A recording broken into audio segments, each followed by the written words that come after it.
पिछले कुछ सालों से चुने हुए प्रतिनिधियों की खरीद फरोख्त और सत्ता पलट का भय इस कदर सरकारों को सताने लगा है कि वे अपने विधायकों को ही शक की नज़र से देखने लगे हैं। जरा भी विद्रोह या उलटफेर की सुगबुगाहट होती है, मुख्यमंत्री अपने विधायकों को समेटकर किसी सुरक्षित स्थान पर चले जाते हैं। अभी अभी झारखंड के मुख्यमंत्री हेमंत सोरेन ने भी ऐसा ही किया। हालांकि अब उन्हें भरोसा हो गया है कि उनके बाद भी उनकी पार्टी की सरकार को कोई खतरा नहीं है और वे सदल बल वापस लौट आए हैं। कुछ दिनों पहले महाराष्ट्र की सरकार पलटी और उसके पहले इसी तरह विद्रोही विधायकों को गुजरात से असम होते हुए गोवा तक बाड़बंदी करके रखा गया। मध्य प्रदेश में सरकार पलटने से पहले विद्रोही गुट के विधायकों को इसी तरह से हरियाणा में घेर कर रखा गया। राजस्थान में सचिन पायलट ने भी अपने समर्थक विधायकों को कई दिनों तक प्रदेश से बाहर छिपाए रखा। दिल्ली सरकार विश्वास मत पारित करके अपने को सुरक्षित और एकजुट साबित कर रही है। सवाल ये है कि इस तरह की कवायद में सरकार के कामकाज का कितना हर्ज होता है और विधायकों के बिकने या विचलित होने से मतदाताओं के मन पर क्या असर पड़ता है। क्या इस बारे में सोचना अनैतिक काम मान लिया गया है? साथियों, राजनीति में हर दल सत्ता पाने के लिए चुनाव में उतरता है, मगर इसका तय संवैधानिक कायदा है। जिस दल को बहुमत मिलता है सरकार वही बनाता है।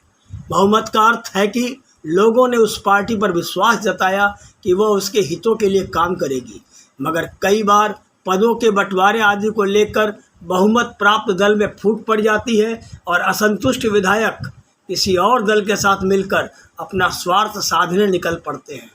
पर उसके लिए भी नियम कायदे हैं। इसके अलावा पिछले कुछ सालों में यह प्रवृत्ति तेजी से उभरी है कि सत्ता से चूक गया दल सत्ता पक्ष में फूट डालकर सरकार पलटने का प्रयास करता है। इसके लिए अलग हुए विधायकों को पैसा और पद का प्रस्ताव दिया जाता है। कई राज्यों में इस तरह सरकारें पलट भी दी गई। यह सिलसिला कुछ तेज चल निकला है।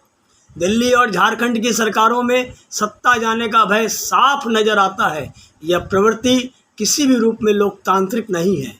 सबसे बुरी बात यह है कि अनैतिक और मतदाता के साथ धोखा है। इस प्रवृत्ति पर कैसे अंकुश लगे, यह चिंता का विषय बन गया है।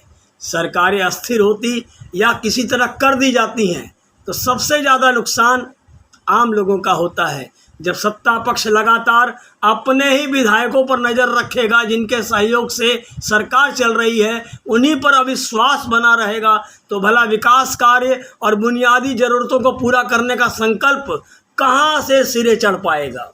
साथियों, राजनीति में व्याप्त भ्रष्टाचार से पार पाना बड़ी चुनौती है और उस पर अगर इसी तरह से विधायकों की खरीद फरोख्त और सरकार पलटने का सिलसिला चलता रहा तो भ्रष्टाचार और बढ़ जाएगा।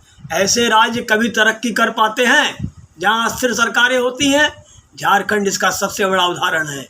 अकूत खनिज संपदा होने और स्वतंत्र राज्य बनने के बावजूद आज तक वह इसलिए तरक्की नहीं कर पाया क्योंकि वहां राजनीतिक भ्रष्टाचार रुक नहीं सका। ऐसी स्थिति पैदा ही न हो पाए, इसके लिए निर्वाचन आयोग को कुछ कड़े नियम बनाने चाहिए।